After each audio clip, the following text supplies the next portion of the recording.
What's up, guys? Today we're going to talk about LeBron James and Steph Curry because LeBron made a comment about them playing together and the media and their moms went wild with it.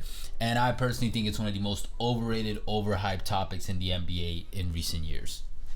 After this year's Lakers performance, I'm just going to say, LeBron who?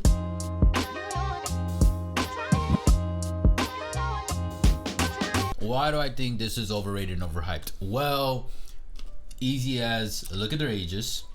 Look at their contracts and look at their ages. See, but the ages don't apply to LeBron because in LeBron 37 is like an NBA's player 32, 31. Yeah, 32, 33, maybe 34. We this year, Not 34. we are watching like I think this is the complete first shift year where we're like, okay, father time. It has a grip on LeBron's shoulder right now. Like, it is gripping on LeBron's shoulder and it is starting to pull him back a little. It's more like Father Time doing this, and the injury gods doing this to Russell Westbrook and Anthony Davis. That's the real problem. It's not Type. that, and like the Lakers wanted to build a whole fucking retirement home, for the roster. It's like, hey, you're over 35, come suit up for the Los Angeles Lakers. We can use you. And LeBron, while he is known for always playing with wanting to play with older players, and I see that's why he would mention Steph Curry, he's at an age where now you are going to have to focus on wanting to play with younger players. However, if this was 4 or 5 years ago, this would have been crazy. This would have been another crazy duo for LeBron, and arguably the king of duos. LeBron has had Kyrie, Wade, and AD. If he had paired with Curry, I think that would have been the greatest duo for him in his entire career. They actually paired up a couple years ago. And I don't know, I just don't see it anymore, man. Like, Curry's 34, LeBron is 37. They're turning 35, 38 next season. So it's just like, really? And then the contracts that they have, or if they play together, even if they take massive pay cuts like he did for the Heat, still would not be enough for decent or good supporting role players around them. Look, if it's gonna happen, it's gonna have to be LeBron going to Golden State, not Steph Curry going to. I don't even say that they go to a team or not, like what team they go to. I feel you on that. I think LeBron would have to go to Golden State. Because Steph Curry, he's a lifer at Golden State. There's no way in hell that he's gonna go. He's gonna leave. That's true. That's true. He's a lifer. And even when media members will cover this saying or it's unrealistic, whatever. But imagine, in my head, I'm like, imagine what. What are you gonna have? LeBron's gonna be gassed out. What, the cap is gonna go up again like it did a couple years ago? I'm like, no, man, that's not happening again. Not even that. If they were on the same floor together, I just don't see them winning a championship anymore.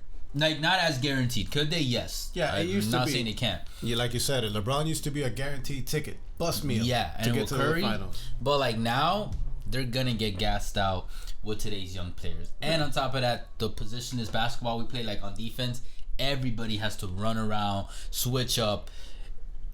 LeBron's just not there anymore. Steph has never been a defensive stalwart. Yeah. So why did this become such a big? I get they're big names, but I was just like, here's the big reason why. I'll tell you right now. And BTD Stats Time's gonna solve that issue because you look at their numbers and be like, damn, man, it'll be dope if they teamed up. BTD Stats Times. Let's start off with Stephen Curry. He played 64 games this season, averaging 25.5 points, 5.2 rebounds, 6.3 assists, on 43.7% field goal percentage, 38% from the three, 92.3% from free throw, totaling a 55.4 true field goal percentage, PER of 21.4, and a win share of 8.0. Nice. And LeBron, he played 56 games this season, averaging 30.3 points, 8.2 rebounds, 6.2 assists, 52.4% field goal percentage, 35.9% from the three, 75.6% from free throw, totaling 59% solid true field goal percentage with a PER of 26.2 and a win share of 7.5. Nice. Now, those are great numbers for two guys in their mid plus 30s. However, when you put them together, I don't know if they're going to be able to have those same numbers, or if they have those same numbers, if those same numbers are going to total to actual wins, because that is something else we've noticed with LeBron this season.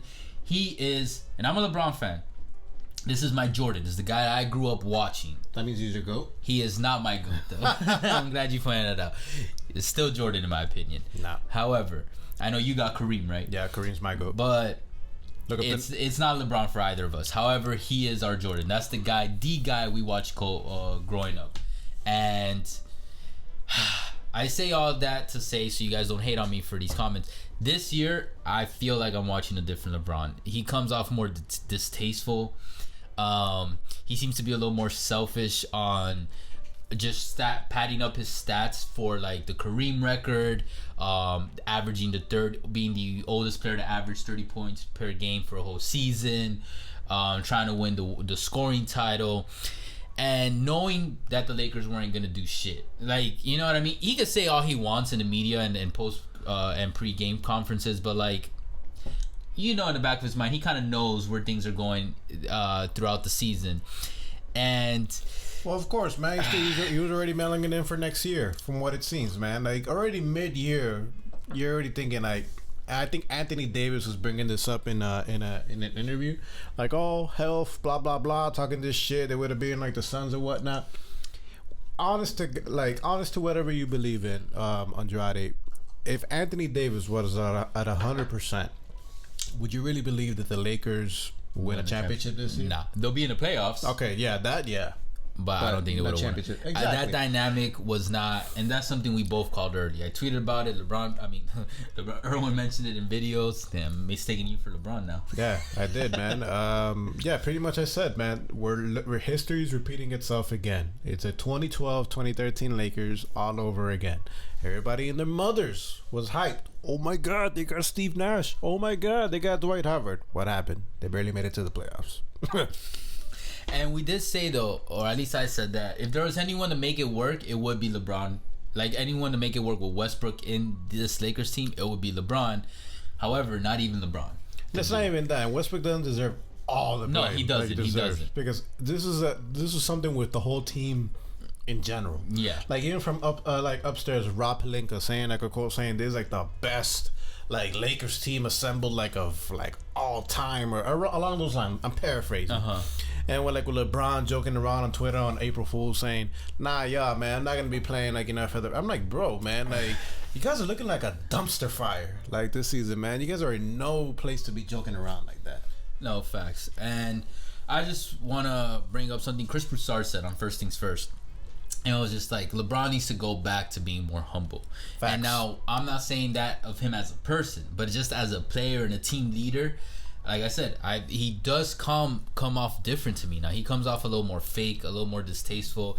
We've been known that he's been like that because he's always, been overly calculated with every single move he does. He's like the king of PR, probably the king of PR amongst athletes. I mean, even as a youngin, man, when it comes to Adidas and Nike, that video that we put on TikTok a while back, it's like young Bron. Shit, he's always been a step ahead. Yes.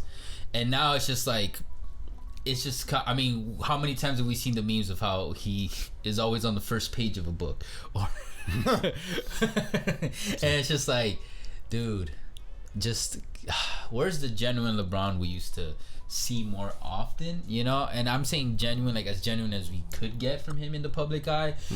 And now it just feels like he's just trying to, it's more about his leg, and I'm sure he's been like this for a few years now, but not this year. It just felt like super flat out in our faces. It's about his legacy, not about team wins and the team success. I know he says the opposite, and we could be wrong. This is just an outsider perspective, but I'm just saying, to me or to us, that's how it's coming off. And LeBron, 37,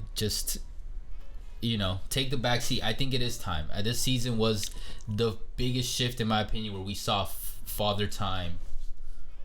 Put that anchor LeBron. Hand on his shoulder, holding him down, and slowly creeping him in the back. Okay, it's time to go. It's time for some alone time. That'll be for BTV after dark. Yeah, and then you pair him up with a 34, 35-year-old Curry. It's just it wouldn't make sense, bro. What are you guys gonna do? You're gonna be gassed out. Nah. Curry's not. He's almost a defense liability, and he could be running off the ball. While you do have amazing court vision and passes, are you guys gonna be able to afford the proper players around you too? Because basketball is a 5-player sport. You know what? It's just Well, I would just say like Curry's game would age gracefully because he's a shooter, but it's like I would say it's not enough, man. Especially with all these young guns coming out of the fucking gate. I would say this. You said that LeBron has always been calculated and whatnot about what's his next move going to be. I wouldn't put it past him if all this is just like a smokescreen, like, distraction the media to get him to whatever real move he's going to make. Because something's going to happen with the Lakers. Either they're going to blow that shit up or he's going to, Every 4 years, man. Every 4 years. It does not fail. It's like taxes, death, and LeBron leaving every 4 years. That's like pretty much how it goes, man. That's like that's fucking good. You Taxes, death, and LeBron. You can't escape that. Sucking the life out of your franchise after 4 years. For real, man. But that's what he's been doing. I'm like, hey, look, if LeBron could figure that out for that to happen, then hey, let's work on something really important. Like instead of having another booster shot for like COVID, let's find a way to like prevent that. That'd be amazing. LeBron is that guy. Like he gets into a relationship, sucks the life out of his partner, toxic, and then he leaves him. Toxic. And it's like, bro, it's time for you to settle down. It's like find that life partner for the tail end of your career, and just chill out. It's like just chill out. It's like that hot chick, man. You know she's toxic, man, but you want to say that you hit it. I don't know. Oh no, man. I'm just talking shit, baby, but whatever. But that's why people say, man. I do see that GM's thinking that, like, LeBron's toxic, but you do want to say you had him for a couple years. Exactly, man. But hey, like, if you ask somebody that's older or whatnot, man, you don't go for the physical attraction. You don't go for the looks, man. You go for what makes your soul happy. Yeah. And LeBron and Curry are too old now to make your soul happy. It'll be super big news, if it did happen, and it'd be like capturing a lot of spotlight and whatnot, and it'll be covered everywhere. The world will be watching. It'd be the closest thing for him since the Heatles, probably, in terms of like worldwide popularity and extravaganza. Yeah. But then, like, I think it'd be kind of like the Lakers this year. Super hype in the beginning of the season. I don't think they'll be as bad. I think they actually would work really well together, but then they would fall flat at some point in the playoffs. Yeah. So that's why I said overrated, overhyped. Please stop talking about it. LeBron, Curry, just too late. I was trying to think of a good like alliteration quote for like too late, too much or something, but yeah, it's just too late. 4 or 5 years ago, different story. They could have won 3 championships in a row together. But here we are. Anyways, guys, let us know what you guys think in the comments. What you guys think. You guys really care about that? You think it's a smokescreen? You agree with Andrade? You agree with me? Were you annoyed with how much it was being covered? Nah, I mean, shit, man. Did you not care? At this point on Twitter, man, instead of Bleacher Report, it's LeBron Report.